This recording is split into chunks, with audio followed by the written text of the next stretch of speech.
2019 में तृणमूल नेता कुर्बान शाह की हत्या के आरोप में जेल गए पांचकुड़ा के दबंग नेता अनिसुर रहमान को सुप्रीम कोर्ट से जमानत मिलने के बाद उनके समर्थकों में खुशी की लहर दौड़ गई। लंबे 5 साल जेल में बिताने के बाद आज अनिसुर को मिली रिहाई पर उनके समर्थकों ने पांचकुड़ा में जमकर जश्न मनाया। अनिसुर के समर्थकों का कहना है कि उन्हें एक साजिश के तहत फंसाया गया था। सुप्रीम कोर्ट के इस फैसले ने उन्हें न्याय दिलाया। उनकी रिहाई के बाद समर्थकों ने क्षेत्र में बम फोड़कर और तृणमूल पार्टी का झंडा लेकर खुशी जताई। আমার নাম শেখ জাকির হোসেন। আচ্ছা, আজকে এত উৎসব উদ্দীপনা আছে কি কারণে? আজ 5 বছর ধরে আমাদের নেতা আনিসুর রহমানকে শুভেন্দু চক্রান্ত করে জেলে ঢুকে রেখেছিল।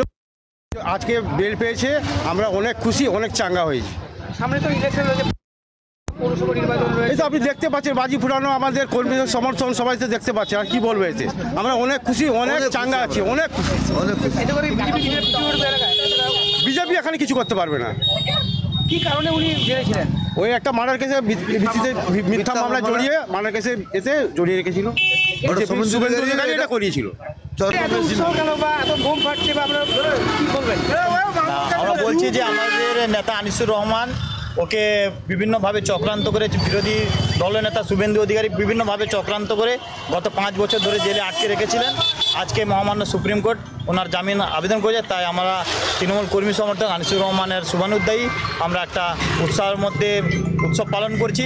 আগামী দিনে যে পৌরসভা ভোট, লোকসভা ভোট, বিধানসভা ভোট যা রয়েছে, এর ফলে আমাদের দল আরও চাঙ্গা হবে, এটা আমরা আশাবাদ। আনিসুর কবে ফিরছে? পাস করেছে আজকে সুপ্রিম কোর্টে বেল হয়েছে। আগামী ওনার অনেক কাল পরশু থেকে বেরিয়ে যেতে পারে। ওর অর্ডার কপিটা আসার পর আমরা আনতে যাবো ওনাকে। মানে কর্মীরা কতটা চাঙ্গা হলো মনে করছে? সামনে ইলেকশন রয়েছে, পৌরসভা আছে, বিধানসভা আছে, ফলে সব মিলে কতটা মানে এই চাঙ্গা হিসাবে কিছু মানে বলতে পারবেন। যা চাঙ্গা আপনি দেখতে পাচ্ছেন, মানে প্রচুর উৎসাহের মধ্যে আমরা পুরো তৃণমূল সমর্থক কর্মীরা সবাই রেডি হয়ে আছি। আপনার নাম? আমার নাম শেখ ইজাজ আহমেদ, সভাপতি, গোবিন্দনগর অঞ্চল তৃণমূল যুব কংগ্রেস।